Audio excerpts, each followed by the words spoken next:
संत मत धारा आपकी सेवा में प्रस्तुत।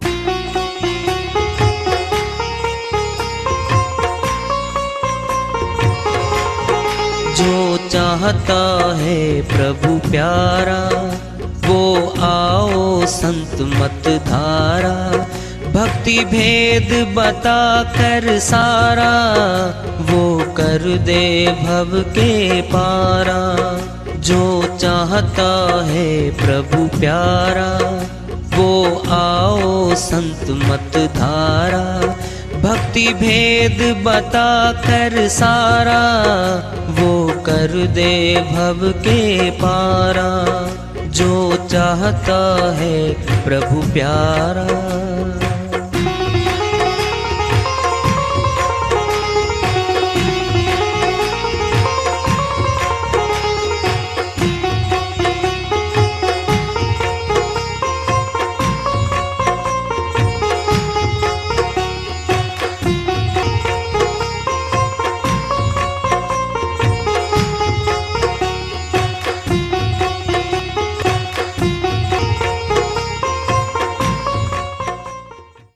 परम पूज्य सदैव स्मरणीय सदगुरु साहिब की जय हो। सतनाम साहेब आदरणीय सर्व संतों की जय हो। उपस्थित आदर के योग प्रभु प्रेमी एवं जिज्ञासु आत्माओं, हम सभी पूर्ण पिता परमात्मा सभी सृष्टियों के रचनहार कुल मालिक हम सब के जीवन का आधार उनकी महिमा को सुनने के लिए एकत्रित हैं। मेरी सभी से अर्ज है कि मैं कोई जगत गुरु नहीं, कोई महाराज नहीं, कोई महामंडलेश्वर नहीं, मैं केवल सभी संतों की चरणों की धूल हूँ और आपका भक्ति मार्ग में सहायक हूँ। मैं अपनी सीधी साधी टूटी फूटी भाषा में, संदूकड़ी भाषा में भक्ति भेद के गुड़ रहस्यों को उजागर करने वाले विचार आपके समक्ष रख रहा हूँ। यदि अच्छे लगे अपनाएं, नहीं तो गैर जरूरी समझकर विसार दें।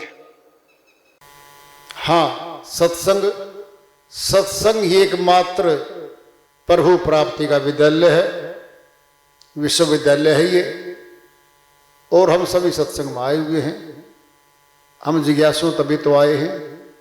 हम पिछले सत्संगों से वार्ता करते चले आ रहे हैं कि चेतावनी से प्रभु प्राप्ति की ओर इस अध्याय को, इस वार्ता को आज फिर आगे बढ़ा रहे हैं।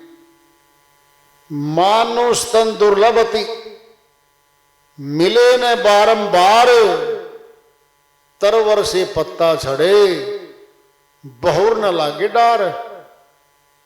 कबीर साहिब अपनी श्रीवाणी में बहुत बड़ी बात समझा रहे हैं।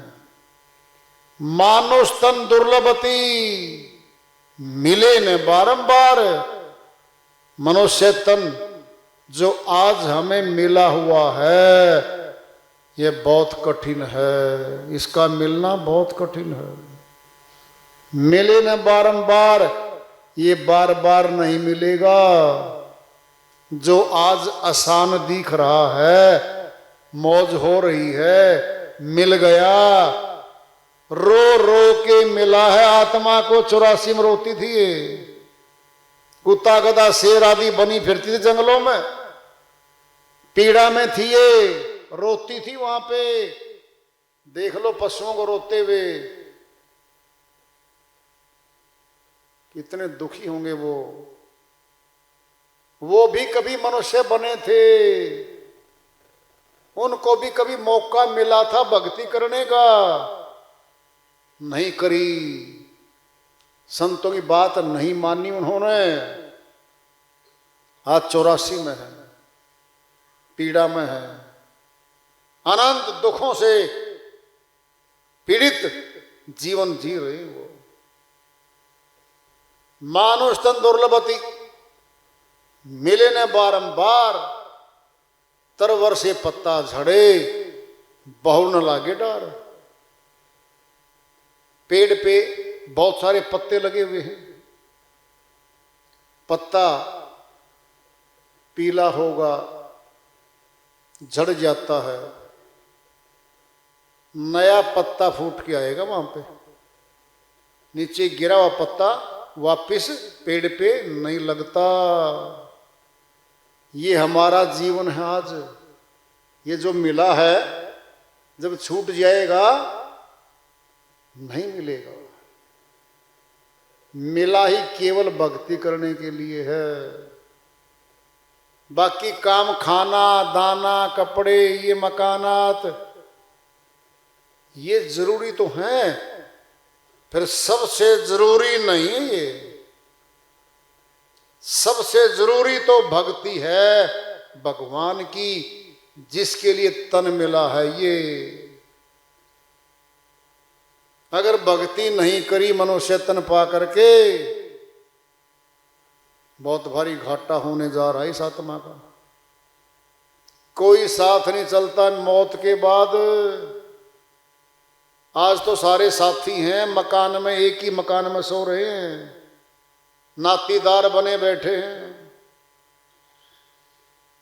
प्राणहीन हो जाता है जो शरीर उसी मकान में लेटा रहता है, कोई साथ नहीं जाता उसके। आत्मा ने अकेला निकलना पड़ता, अकेले निकलना पड़ता यहां से, और अपने कर्मों का बोझा आत्मा के साथ चलता है। कर्मों की लिखित बही आत्मा के साथ चलती है। पुण्य कर्म और पाप कर्म ये करते हैं हम, इन्हीं का फल मिलता है आत्मा को। घूमते घूमते आज ये इस तन में बैठी है।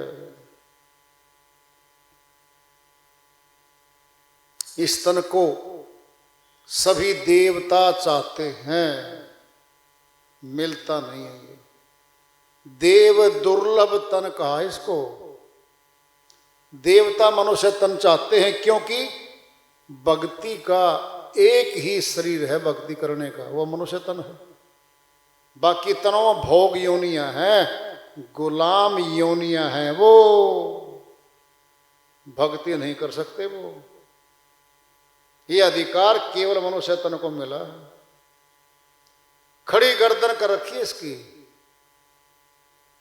84 के जीव हैं, खूंखार जानवर है शेर, दहाड़ मार दे हाथी जैसे भरकम शरीर के पशु भाग जाते हैं। गुलाम है वो, 4 पैरों पे चलता है, पीड़ा में हो। सबकी गर्दन नीचे पड़ी है। जल के जीव, थल के जीव, आकाश में उड़ने वाले पक्षियों चाहे, सबके नीचे है। इसकी गर्दन सीधी खड़ी कर रखी है ऊपर जाने के लिए। ये तन के चलता है। देख लो कितना ऊंचा तन मिला है। लेकिन मनुष्य इसके महत्व को नहीं समझता।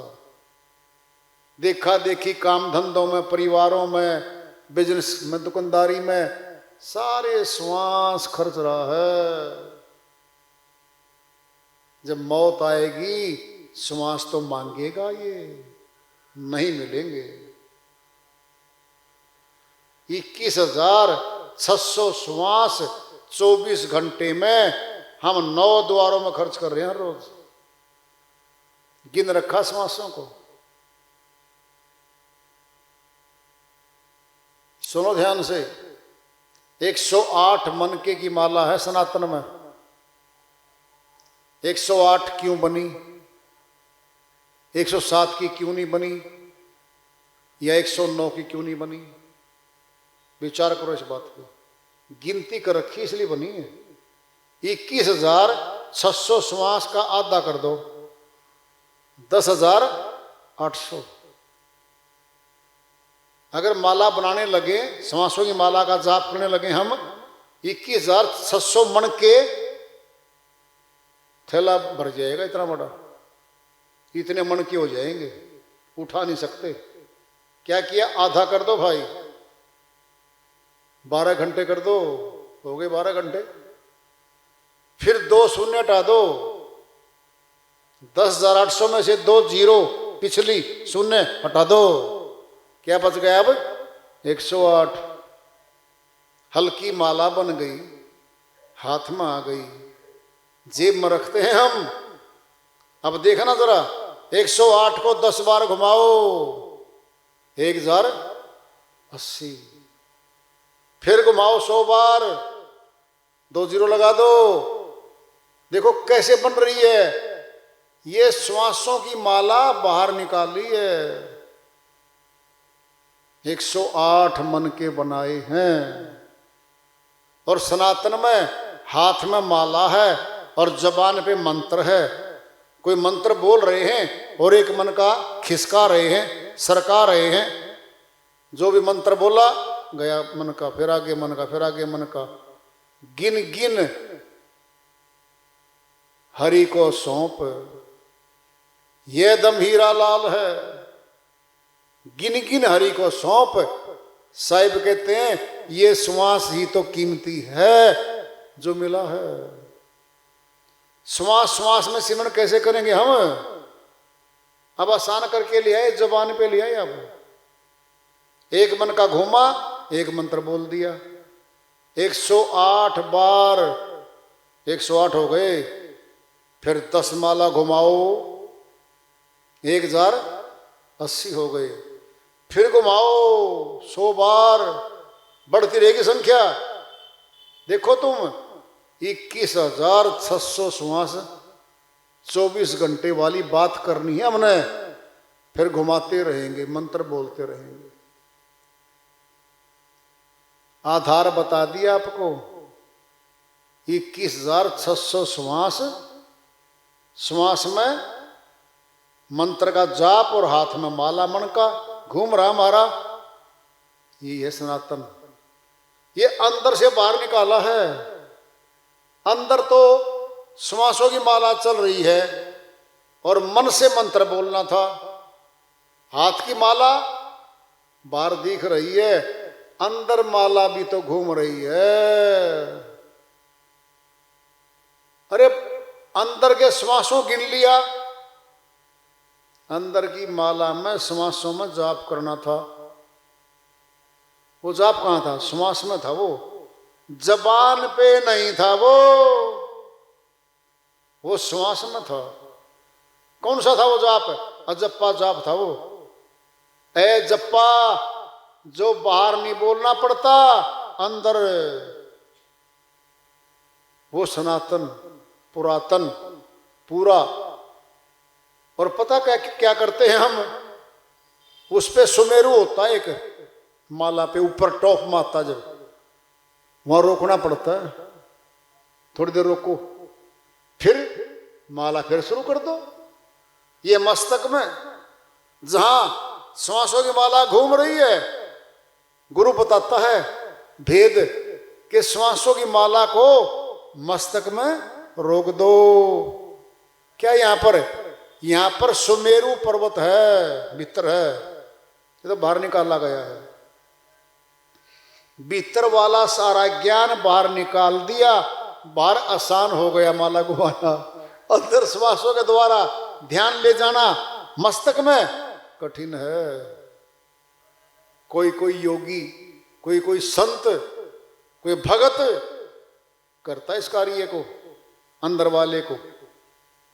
फिर अंदर से मिलना है जो मिलना, बाहर से तो कुछ मिलना नहीं पाए। सुन लो ध्यान से। भूख अंदर है और भोजन बना बना बाहर धरे जाए, 1 महीने तक का धर दो हमारा कोई। लो जी, ये तो 1 तारीख का आपका भोजन, ये 2 तारीख का रख दो, 30 दिन का।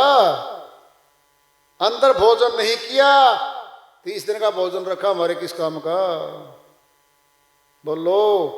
भोजन अंदर करेंगे, भूख मिटेगी। प्यास अंदर है। पानी रखा बाहर, मटका भरा है, अंदर नहीं पिया, नहीं ग्रहण किया, प्यास नहीं मिटेगी। फिर आत्मा तो अंदर है।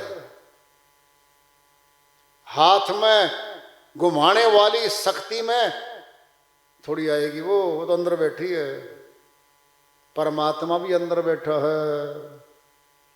पता कहाँ रोकना पड़ता है? सुमेरु पहाड़ पे बारवाड़ा मन का आज्ञा चक्कर में ब्रह्म ज्योति है, ब्रह्म जी का वास है वहां पर, वहां रोकना पड़ता है ध्यान को। क्या दिखता रोकते ही? ज्योति, प्रकाश, चांदना, दीपक, वो दिखता है मस्तक में, इसीलिए रोका जाता है। क्या वहां पर मटका रखा है, कुंभ। प्राण की 3 प्रक्रिया हैं, कुंभक, पूरक, रेचक।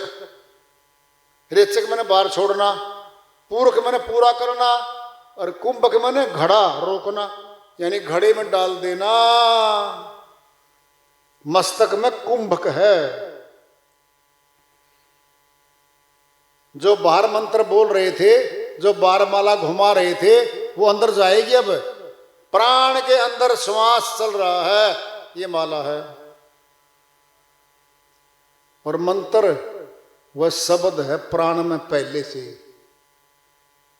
ध्यान के द्वारा उस माला के साथ धीरे धीरे धीरे धीरे मस्तक में आ गए हम। वहां रोक दो। क्या हो गया? ध्यान रोक दिया, सिक्का डल गया भक्ति का, कुंभक में, घड़े में, हमारे मस्तक में डल गया।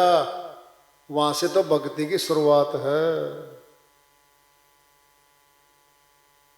अरे बाहरी चीजें हमारे किस काम की? फल फ्रूट तो बहुत अच्छा रखा, बाहर रखा है, अंदर तो नहीं गया। हमें क्या स्वाद का मतलब क्या होता है? सब कुछ है बाहर तो। अरे बाहर तो फसल है खेत में किसान की, खड़ी है, कटेगी, घर आएगी, बोरी भर भर लेके आएंगे हम, फिर आटा बनेगा, फिर रोटी बनाएंगे हम।